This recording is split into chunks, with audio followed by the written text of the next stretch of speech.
Welcome to the channel, everyone.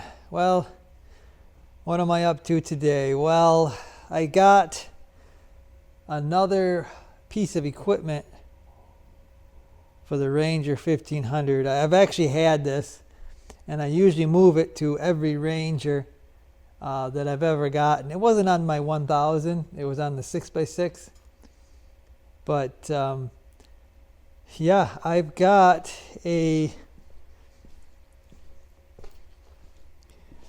I got my back blade on this thing, and it's attached to the electric 3-point.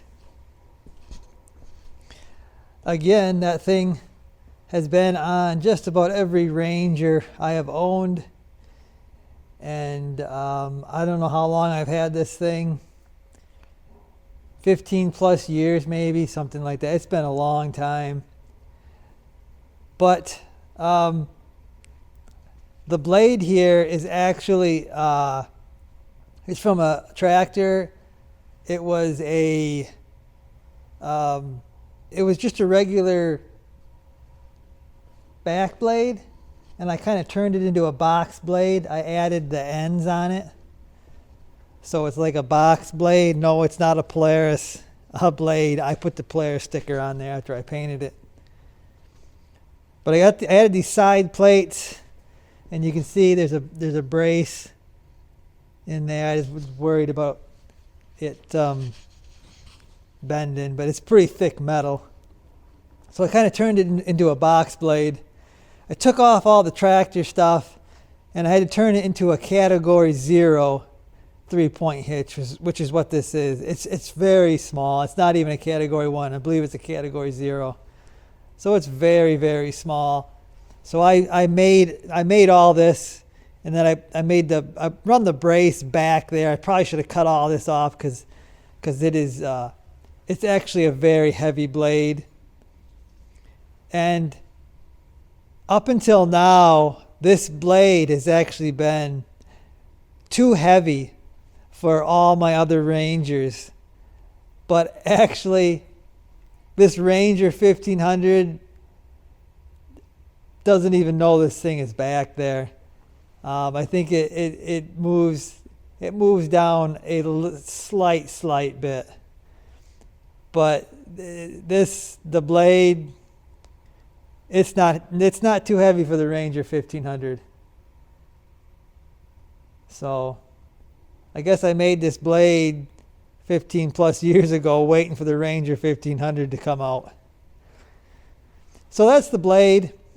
The 3-point, it's an electric 3-point. It's got an electric actuator on it. Actually, this one here, I changed it. It came with a different one. I put a bigger one on there.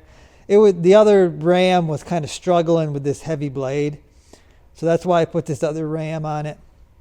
I had to do a little bit of a modification to how it mounted there, because I changed the ram or the actuator. But yeah, it's pretty much the way I got it. I added the 2-inch receiver. I welded a 2-inch receiver adapter on it, so it'll go into any 2-inch receiver. This was actually, now I did not put that Polaris sticker on there. This is actually a Polaris 3-point. I believe it was for an ATV, because you can see it's got like side plates here, and I believe all that bolted onto the ATV. I think they even had like suspension locks they put on the suspension and everything to keep the ATV from moving the suspension. So I did some adapting onto this 3-point. I think I got a really good deal on it. I think I got it on eBay one time, a long time ago. Now you can actually buy a 3-point hitch that goes into a 2-inch receiver now, and they're pretty heavy duty. I think they're a lot more heavy duty than this. This is actually, I think, would be considered light duty, but it's held up just fine for what I do with it. Yeah, it's held up great. You can see I got a strap on it there, and I just run the strap down to the hitch up to the top there because I don't have any mounts right now. In the past, I've gone from here and I've tied into the frame with another support. And I've done that because it actually looks like that's what was done on the four-wheeler. The ATV, there is a spot there for like adjustable mounts. And I believe that's what the ATV had. I don't know. I've always, like I said, I've always put a support there. Not sure that it really needs it. I've been using this a long time. I think I used it quite a while without having any support there. It does kind of stabilize the whole thing a little better if you do have a support there. Right now it kind of wants to rock a little bit, and I think I might modify it. There's some tubing right there, and I think I might go from this mount here. I might have some tubing that goes in there, a bracket that holds this thing a little more stable.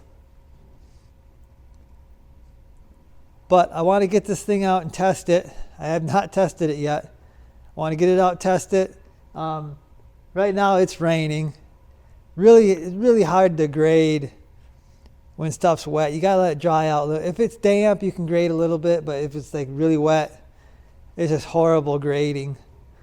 But I've had this whole blade full of gravel, and like I said, this hitch and everything, that 3-point, it took it. So don't really have too many fears of wrecking this thing because it's a proven setup. So you can buy, like I said, you can buy the 3-point. I'll try to link it. I'll try to find one and link it.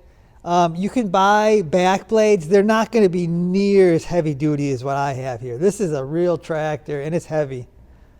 But you can buy back blades, and I actually have a disc set up. I haven't been able to use it yet. I have a really nice disc set up that'll kind of tear the ground up a little bit, disc it up. I have not been able to use that. I had a plan to use that at my sister's house, but then I don't know, it never happened. So eventually I'll get it out and use it. We'll get some video of that working at some point. But I use this back blade, probably weekly on our gravel. Really helps kind of keep everything level. I like everything level. I like renewing the gravel and keeping the weeds out of it and stuff from growing in it. It makes a big difference when you grade your gravel. Okay, so that's the back blade here. You got to control this with something. And you can see I got a wire right there plugged into it. That's like a little trailer plug thing. And I actually went right to the battery on this thing. The battery on this Ranger is actually under and behind the passenger seat. There's actually a panel you can pull open. And I actually went right to the battery. I got me a hole behind the seat there. This is the controller. You can see it's just it's an up-down button. I would like to go wireless at some point. Sometimes the wireless stuff has like a delay that I don't like. When you have like a button and stuff, it's like when you push the button, it starts moving. When you let go of it, it stops moving. So there is kind of a good and bad thing about having a wired controller. I've got everything. That seat is so hard to get up. I do not know why. Got everything that it'll go under my seat when I'm not using the blade. And there's also, I got a switch in there that I turn on and off that shuts this whole thing off. You're supposed to run to a keyed ignition source, but that would mean I had to have run wires up into the dash. Right now everything is like in the cab area. And that's easier for now. I want to see how this all works out. When it works really good, I might change up what I got here. But yeah, it's remote's right there. Should be easy to work.